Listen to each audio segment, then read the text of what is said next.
एक बात हम सब लोग समाज के द्वारा, बड़े बुजुर्गों के द्वारा सदैव सुनते रहते हैं कि कर्म करते रहो, फल की इच्छा मत करो।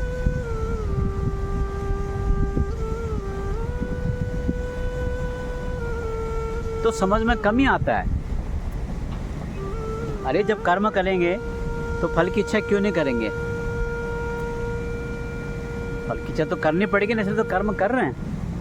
खैर मित्रों, दूर देश के विश्लेषण में आपका अभिनंदन।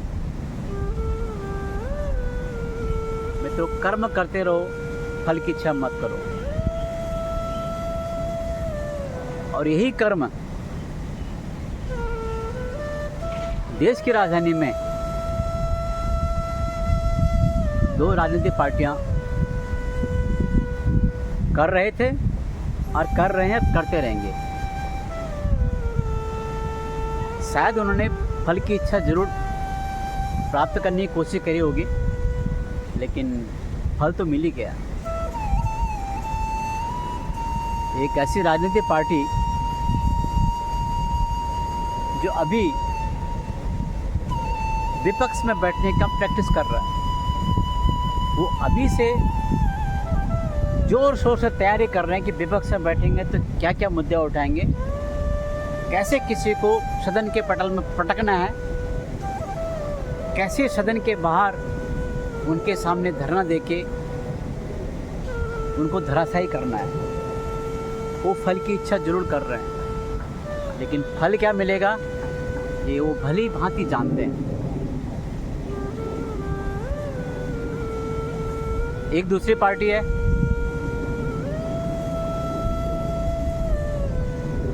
वो तो सोच भी नहीं रही है कि मैं क्या करूंगा। न वो 3 में है न 13 में है।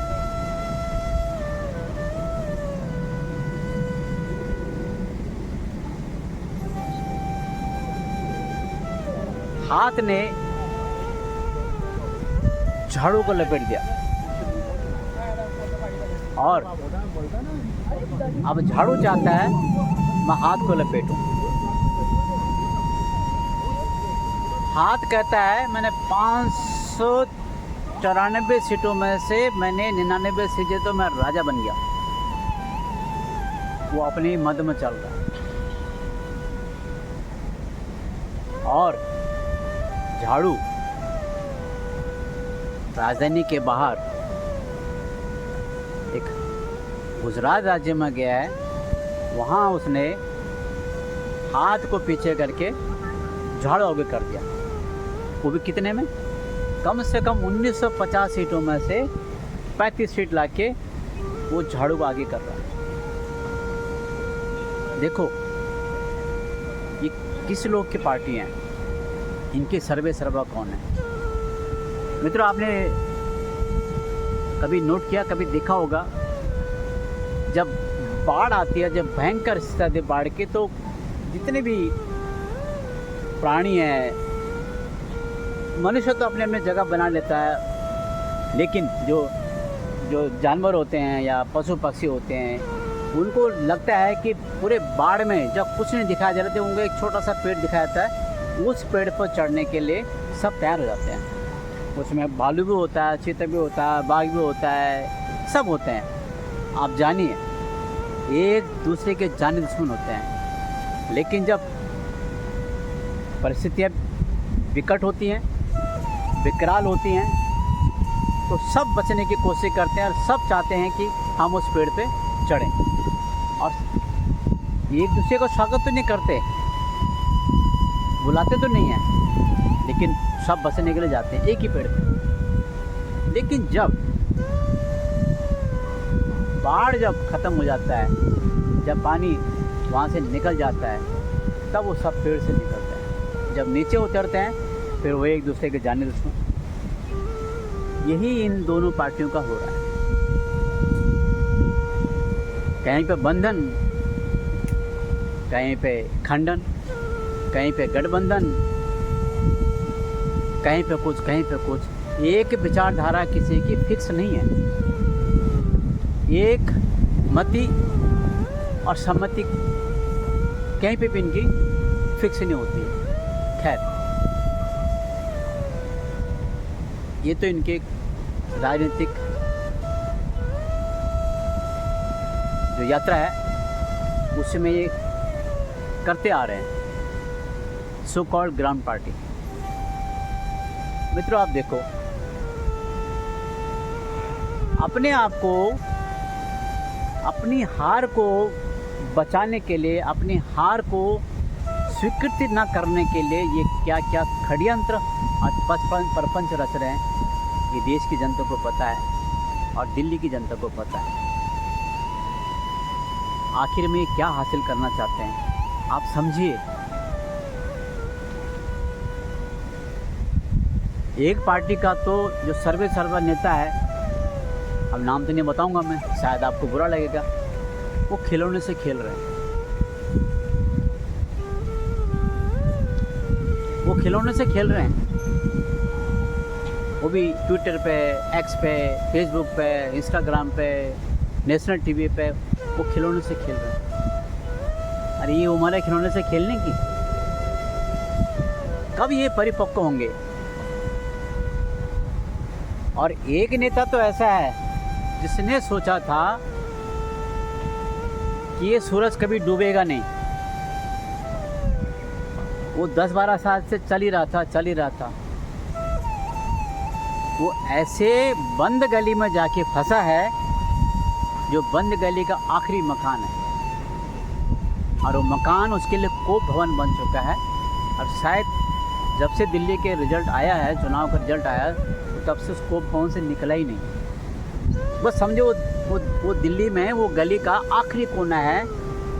उसने तो सोचा था कि ये गली कभी ख़त्म हो गई ना, मैं चलते जाऊंगा, अब पूरे देश में अपना राज करूंगा।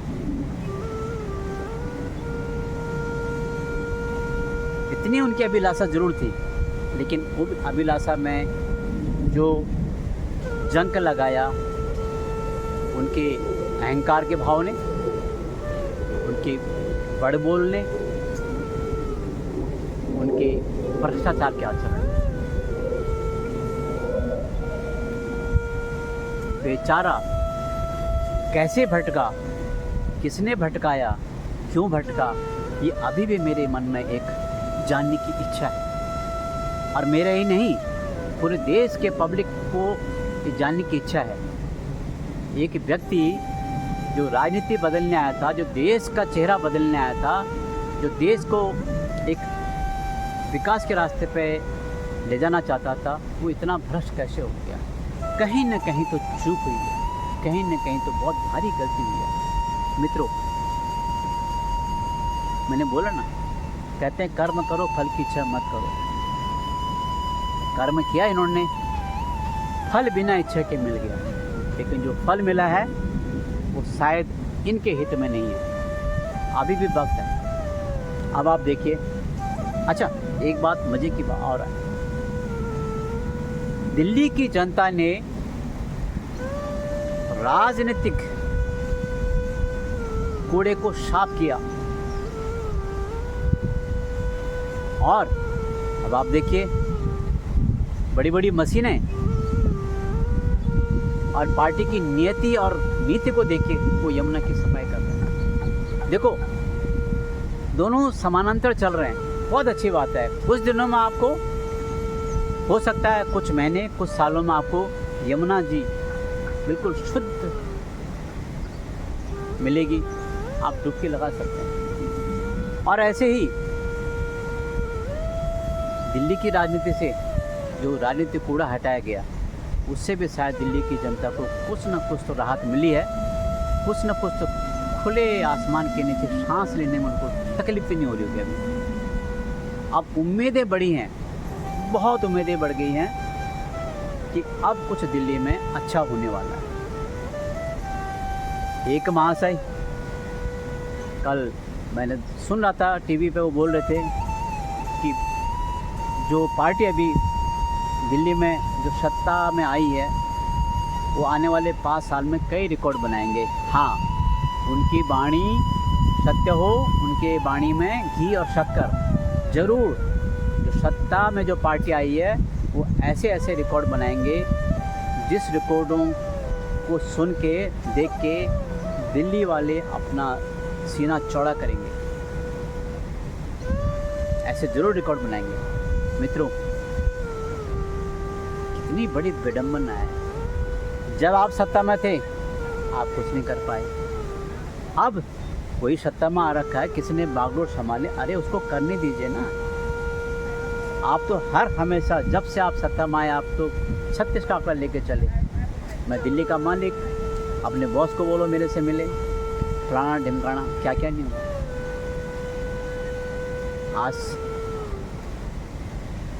डबल इंजन की सरकार है, एक मत है, एक लक्ष्य है, एक पथ है। जरूर वो सफल होंगे, लेकिन आप सफल होने दीजिए। मैं इन दोनों राजनीतिक पार्टियों के सर्वे सर्वाओं को फिर विनती करता हूँ, आप ऐसा अपराध न करें कि दोबारा आपको शर्मिंदा होना पड़े, दोबारा आपकी दिशा और ख़राब हो जाए और आप घर के ना घाट के। समझो आप।